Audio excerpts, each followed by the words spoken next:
मंदिर में अगर दिया लगाने जा रहे हो, बाती लगाई है आपने मंदिर के अंदर, तो कुछ देर बैठिए, कुछ देर स्मरण करिए। हमारे यहां तो यहां तक कहा गया है कि किसी मुर्दे को अगर जलाया भी जाता है तो कपाल क्रिया तक रुकना पड़ता है कि थोड़ा रुकिए, कोई पीछे से आकर कुछ कर ना जाए। दीप जलाएं, थोड़ी देर रुकिए। और दीप का भी नियम है महाराज, दीप का भी नियम है। दिए में जो फूल बत्ती लगती है, गोल बत्ती लगती है, गोल वाली, ये बत्ती हमेशा कोई विष्णु भगवान की पूजन कर रहे हो, शिव जी की पूजन कर रहे हो, कोई अन्य देवता का अगर आप स्मरण कर रहे हो तो गोल बत्ती लगाई जाती है। भगवान के मंदिर में पूजन कर रहे हो तो गोल बत्ती लगाएं। लंबी बत्ती, लंबी वाली जो बत्ती होती है लक्ष्मी की पूजन में, देवी पूजन में, जितनी भी माताओं की आप पूजन करोगे, जितनी भी देवियों का आप स्मरण करोगे, उसमें लंबी बत्ती का प्रमाण है। पितरों की पूजन में लंबी बत्ती का प्रमाण है। पितरों को कभी गोल बत्ती नहीं लगती। आप मटके के पास में, परिंदे के पास में, जल के पात्र के पास में कोई भी अगर दिया लगाएंगे तो वहां गोल बत्ती रखकर लगाएंगे तो घर में लक्ष्मी नहीं टिकेगी।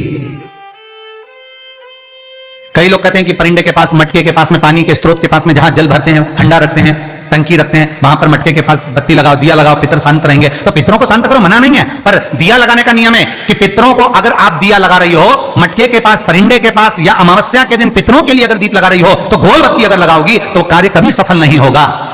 घर में लक्ष्मी नहीं टिकेगी, संपदा नहीं रहेगी, घर में कोई ना कोई बीमार पड़ा ही रहेगा। धन आएगा जाएगा, टिकेगा नहीं। इसलिए पितरों के लिए अगर दिया लगाना है, पूर्वजों के लिए दिया लगाना है, पितरों के लिए अगर दीप लगाना है तो लंबी बत्ती लगाइए, लंबी बत्ती। महाराज लंबी बत्ती का प्रमाण हमारे यहां शास्त्र का, गोल बत्ती का प्रमाण। और सुंदर चरित्र कहा, यदि आपके जीवन में बहुत ज्यादा लक्ष्मी से तकलीफ है, कष्ट बहुत ज्यादा है, या संबंध खराब हो रहे हैं, बहू और बेटों के संबंध खराब हो रहे हैं, अदालत में बात चली गई कि लड़की और लड़के का तलाक होने वाला है, बहू अपने घर जाकर बैठ गई, आने को तैयार नहीं है, जमाई अपने घर रह गया, लड़की को लाने को तैयार नहीं है, सास बहू में आपस में तनमन चल रही है, प्रेम बिल्कुल नहीं है, या लक्ष्मी आती ही नहीं, बहुत कष्ट है, जमीन जायदाद पड़ी बिक नहीं रही, तो एक काम करना, इतना दुख अगर आपके जीवन में है तो कार्तिक के महीने तक रुको, और कार्तिक का महीना आए, त्रयोदशी तिथि आए, कोई सा भी हो, सोमवार, रविवार, मंगल, बुध, कोई सी भी त्रयोदशी, प्रदोष, कोई सी भी प्रदोष तिथि आए, उस दिन तुलसी की लकड़ी, पहले से तुलसी आपके घर में अगर सूखी हो, तुलसी सूख गई हो, तो उसकी जो लकड़ी होती है, उस लकड़ी का 7 लकड़ी का बंडल बनाकर दीप बना लो। लकड़ी का दीप मतलब लकड़ी, पतली पतली डालियों को लेकर कच्चे सूत से उसको बांध दो, और बांधकर घी में डुबक दो।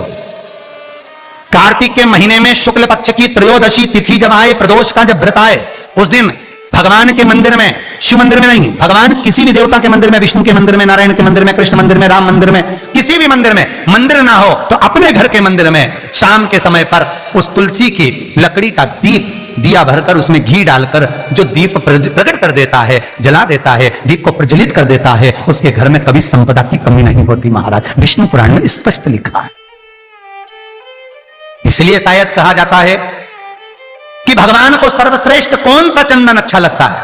आपको पहले भी कथा में कहा, आगरा की कथा अगर किसी ने सुनी होगी तो उसमें वर्णन किया, भगवान को सर्वश्रेष्ठ चंदन कौन सा, भगवान को सर्वश्रेष्ठ चंदन कौन सा प्रिय है, वो कौन सा चंदन है जो भगवान विष्णु को लगाएं, राम को लगाएं, कृष्ण को लगाएं, वो कौन सा चंदन है जो श्री हरि को लगाया जाए। तो जीते जी भगवान विष्णु एक बार गले लगाते हैं, उसको कहते हैं हरि चंदन। कौन सा चंदन है? हरि चंदन। हरि चंदन बाजार में नहीं मिलेगा, हरि चंदन आपको बनाना पड़ेगा। कैसे बनाना है? तुलसी जब सूख जाए उसकी जड़ को निकाल लिया जाए, वो जड़ को पानी में धो लिया जाए, धोने के बाद उसको सिलबट्टे पर, पत्थर पर घिसा जाए, और घिसकर उसमें थोड़ा सा कुंकू, रोली डालकर तैयार कर कर जो भगवान विष्णु के मस्तक पर, कृष्ण राम के मस्तक पर लगा देते हैं, और उसकी एक बिंदी अपने हृदय पे लगा लेते हैं। जीते जी भगवान एक बार उसको गले लगाते ही हैं। हरि चंदन प्रियता। जैसे शिव महापुराण में रुद्र चंदन का भाव है, शिव महापुराण में रुद्र चंदन का प्रमाण दिया जाता है। अगर आपने लिंग पुराण पढ़ी हो तो उसका 5वां स्कंद अवश्य पढ़िएगा महाराज, और शिव महापुराण अगर पढ़ रहे हो तो उसका कुमार खंड पढ़िएगा, जिसमें रुद्र चंदन का प्रमाण है। रुद्र चंदन कैसा? रुद्र चंदन का प्रमाण कैसा? तो महाराज कहा, चंदन घिसकर, पीला चंदन घिसकर उस चंदन को 3 मुखी रुद्राक्ष पर लपेट लिया जाता। 3 मुखी रुद्राक्ष पर उस चंदन को लपेटा जाता। लपेटोगे, उसके बाद उसको ऐसा गोल करोगे तो एकदम चिकना हो जाएगा, एकदम चिकना, ठीक है, एकदम चिकना हो जाएगा। और उस चंदन को आप शिवरात्रि के दिन, और कोई से भी महीने की शिवरात्रि, किसी भी महीने की हो, सब फलदायी होती है। अगर आप पंचांग में देखेंगे तो शिवरात्रि लिखी जाती है, हर महीने शिवरात्रि पड़ती है। किसी भी महीने की शिवरात्रि पर रुद्र चंदन, अर्थात जो चंदन का आपने 3 मुखी रुद्राक्ष में लेपन करा है, उसका गोला बनाया है, वो चंदन अच्छा मोटा मोटा कर लेना, अच्छा बढ़िया, ऐसा नहीं थोड़ा बहुत ही लगा, पूरा रुद्राक्ष दिखना नहीं चाहिए, पूरा लपेट कर उसको शंकर के शिवलिंग पर ले जाकर रख दीजिए और फिर धीरे धीरे शंकर भगवान का जल अभिषेक करना प्रारंभ कर दीजिए। वो चंदन पूरा धीरे धीरे शंकर के शिवलिंग पर डलना चाहिए। शंकर के मूल मंत्र श्री शिवाय नमस्तुभ्यं का जाप करिए। यह कहलाता है रुद्र चंदन। इस चंदन के अभिषेक से महाराज जो काम नहीं होता, आप कर कर उस कार्य को प्राप्त कर सकते हो, सिद्ध कर सकते हो। रुद्र चंदन, हरि चंदन, रुद्र चंदन, ये वो चंदन है जो जीवन का सुख प्रदान करने वाले हैं।